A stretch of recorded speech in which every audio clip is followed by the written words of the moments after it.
Hello दोस्तों। मैं हूं आपका दोस्त और आप देख रहे हैं आपका अपना यूट्यूब चैनल शमा पोल्ट्री फार्म।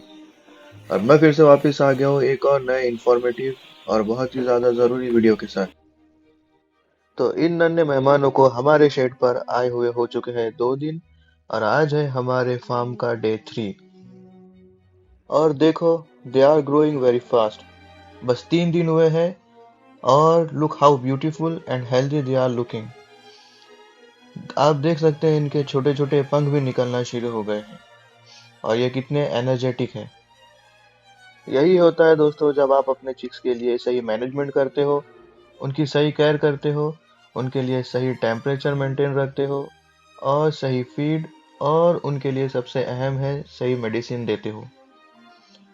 लेकिन क्या उनकी सेहत के लिए, उनके हेल्थ के लिए इतना करना काफ़ी है? जी नहीं दोस्तों। इसलिए आज का दिन हमारी चिक्स की हेल्थ के लिए, हमारे चूज़ों की हेल्थ के लिए और हमारे आने वाले प्रॉफिट के लिए बहुत ज़्यादा ज़रूरी है, क्योंकि आज हम उनको देने वाले हैं वैक्सीन। 2 बड़ी बीमारियों से बचाव के लिए उनको हम देंगे एक सुरक्षा कवच। तो आज हम 2 वैक्सीन देने वाले हैं, एक रानीखेत और दूसरी एआईवी की। ये 2 बीमारियां ऐसी है जो एक बार आपके फार्म में आ गई तो आपको 100% मोर्टेलिटी का सामना करना पड़ सकता है। इसलिए आज का वीडियो बिल्कुल भी मिस ना करें। आज के वीडियो में मैं आपको बताने वाला हूँ कि वैक्सीन कैसे तैयार करना है, किन चीज़ों की हमें ज़रूरत पड़ती है और वैक्सीन देने का आसान तरीका कौन सा है और किन बातों का हमें ख्याल रखना है। तो वीडियो को बिल्कुल स्किप ना करें। चलिए वीडियो शुरू करते हैं। तो चलिए सबसे पहले देखते हैं हमें किन किन चीज़ों की ज़रूरत पड़ेगी। बहुत ही सिंपल सामान है दोस्तों।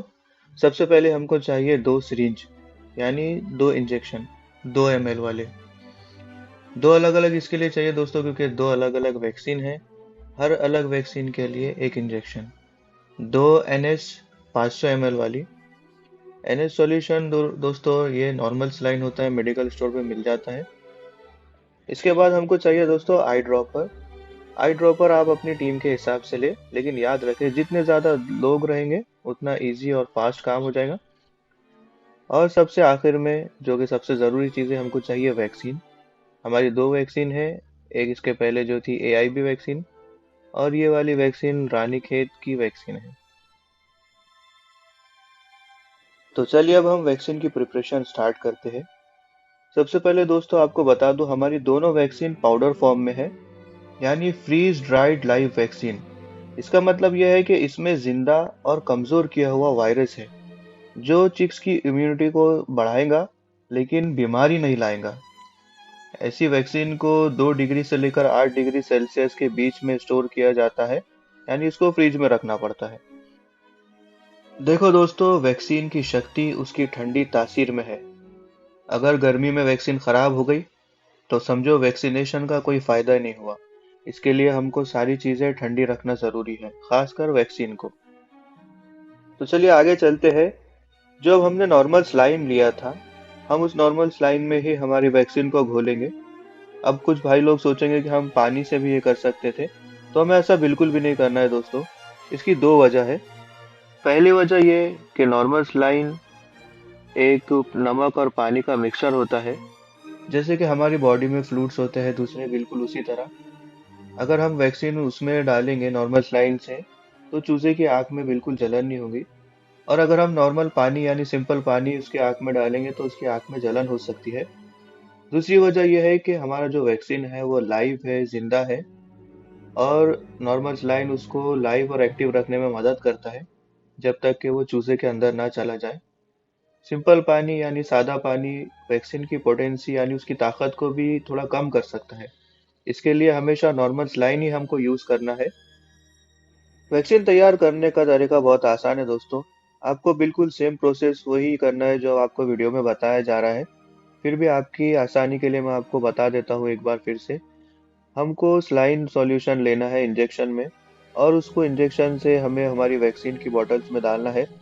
दोनों वैक्सीन हमको एक ही तरीके से सेम मेथड से बनानी है।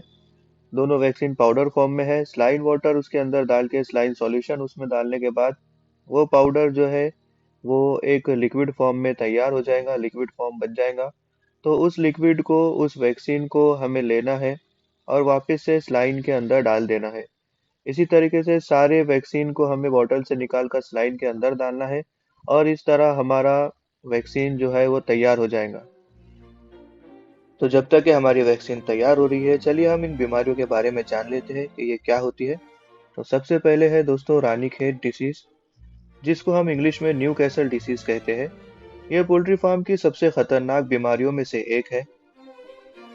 ये एक वायरल बीमारी है, वायरस की वजह से होती है। इस बीमारी में 100% तक की मोर्टेलिटी हो सकती है। इसके लक्षण यानी हम सिम्टम्स के बारे में जानते हैं कि सांस लेने में दिक्कत होती है और इसकी वजह से चूजा हमारा हरा या पीला दस्त करता है, उसको डायरिया हो जाता है। और जिसकी सबसे खास निशानी या सबसे अहम सिम्टम उसको बोल सकते हैं, जिससे इसको पहचाना जाता है, चूजों की गर्दनें टेढ़ी हो जाती है और वो पैरालिसिस हो जाता है, उनके पैर टेढ़े हो जाते हैं। रानीखेत की वैक्सीन दोस्तों हम आई ड्रॉप के मेथड से देने वाले हैं, यानी आई ड्रॉपर में हम वैक्सीन को डालकर उसकी आंख में डालेंगे, जिसका मैं आपको पूरा तरीका आगे वीडियो में बताऊंगा। और दूसरी जो बीमारी है, दूसरी जो वैक्सीन हम दे रहे हैं जिस बीमारी को, उसको एआई भी कहते हैं। इसका हिंदी में तो ऐसे कोई नाम नहीं होता, हम उनको इन्फेक्शियस ब्रोंकाइटिस ही कहते हैं। ये क्या होता है दोस्तों, ये भी एक वायरस की वजह से होता है। इसमें मुर्गियों की सांस की नली में प्रॉब्लम होता है, फेफड़ों में, और बड़े होने के बाद उनकी किडनियों में प्रॉब्लम हो जाता है। इसके लक्षण कुछ इस तरह से है दोस्तों के चूजों में खर-खर की आवाज आती है, उनको सांस लेने में तकलीफ होती है और उनकी वेट ड्रॉपिंग्स होती है, यानी जो गीली उनको ड्रॉपिंग्स होती है। इस वैक्सीन को देने का तरीका कुछ ऐसा है दोस्तों कि हम चूजे की चोंच को इस वैक्सीन के सॉल्यूशन में डुबोते हैं। तो ये थी दोस्तों चूजों की बीमारियां और उनका वैक्सीन देने का तरीका। हमारी वैक्सीन भी तैयार हो चुकी है, अब हम उनको ड्रॉपर्स में डाल देंगे। हमको पहले ही ड्रॉपर्स में हमारी वैक्सीन को डाल के रखना है ताकि हम काम की स्पीड को बढ़ा सके। इसी की वीडियो के आप बैकग्राउंड में देख सकते हैं, हम एरिया को बड़ा भी कर रहे हैं क्योंकि चूजे हमारे 3 दिन के हो चुके हैं और 3 दिन के बाद हमको चूजों का एरिया भी बड़ा करना होता है। तो हमने कुछ इस तरीके से चिक गार्ड की मदद से हमारे सर्कल के आउटर साइड में चिक्स के एरिया को बड़ा किया है। जनरली पहले 2 हफ्ते तक हर चिक्स को लगभग आधे स्क्वायर फीट की जगह चाहिए होती है। आज हम ये ब्रूडिंग सर्कल हटा देंगे और इनके लिए बड़ा एरिया बनाएंगे, लेकिन पूरे शेड में नहीं बनाएंगे। हम सिर्फ लगभग आधे शेड को इनके लिए जगह को बड़ी करेंगे। अब बहुत जल्द हम हमारा वैक्सीनेशन प्रोसेस स्टार्ट करने वाले हैं दोस्तों।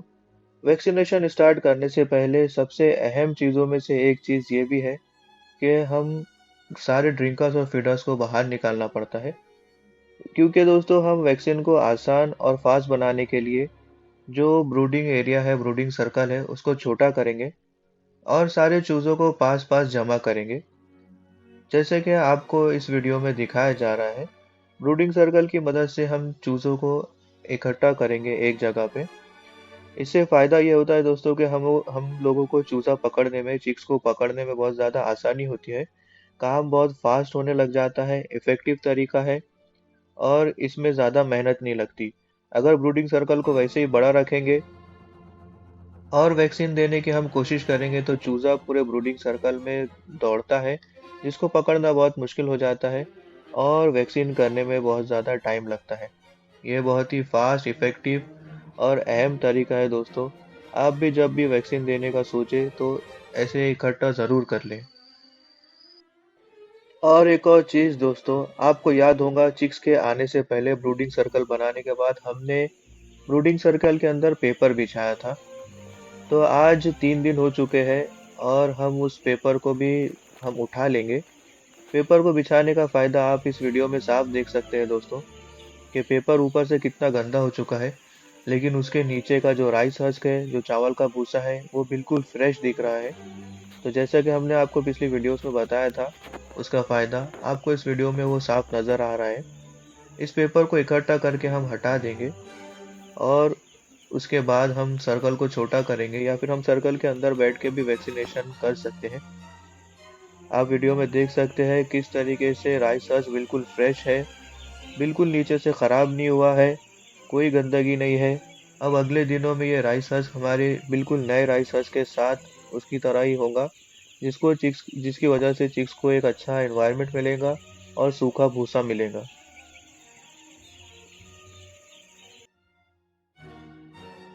तो दोस्तों, सारी तैयारियां मुकम्मल हो चुकी है, वैक्सीन तैयार हो गई है। अब हम करते हैं वैक्सीनेशन स्टार्ट। तो बहुत ही आसान सा तरीका है दोस्तों, कोई रॉकेट साइंस नहीं है। हमें हर एक चूजे को बहुत ही प्यार से, मजबूती से पकड़ना है, जिसमें हमारी जो पकड़ है वो बिल्कुल ज्यादा स्ट्रांग ना हो, हमारे चूजे को उससे तकलीफ ना हो।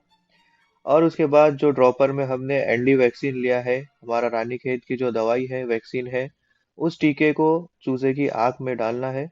और उसी के बाद में हमें जो एआईबी का जो हमने वैक्सीन का सॉल्यूशन बनाया था उसको एक प्लेट में लेना है और चूजे की चोंच को उसमें डिप करना है। जैसे कि आपको वीडियो में दिखाया जा रहा है, बिल्कुल उसी तरीके से आपको करना है। वैक्सीन आंख में डालने के बाद वैक्सीन चूजे की आंख में एब्जॉर्ब हो जाता है आसानी से। अगर वो आंख में नहीं जा रहा है तो थोड़ी देर आपको वेट करना पड़ेगा, बहुत ही 1 सेकंड से भी कम वक्त लगेगा। और इस तरीके से वैक्सीन दी जाती है दोस्तों चूजे में। बिल्कुल भी किसी भी तरीके की कोताही ना करें, कोई भी गलती ना करें। वैक्सीनेशन देना यानी टीका देना बहुत ही अहम है, उसको बड़े ध्यान से दे। अगर चूजे बच जाते हैं तो हमें हमारे फार्म में बीमारियों का खतरा आ सकता है।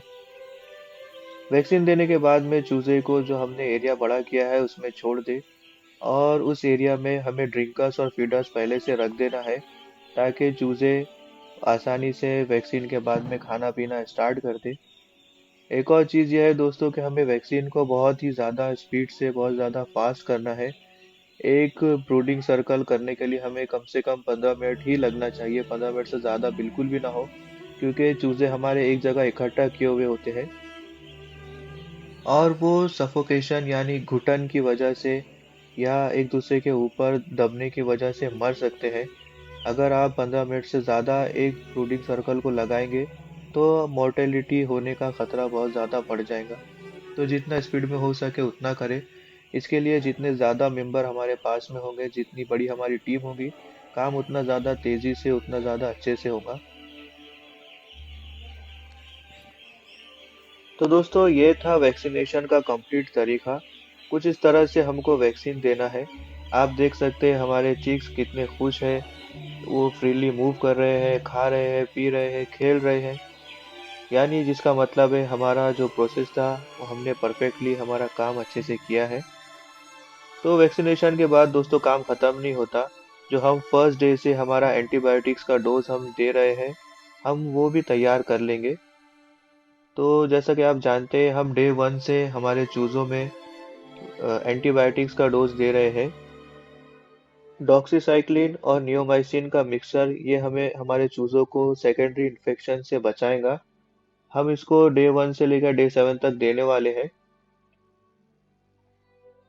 तो ये था दोस्तों आज का डे 3 पे दिया जाने वाला वैक्सीन और उसके बाद के सारे काम।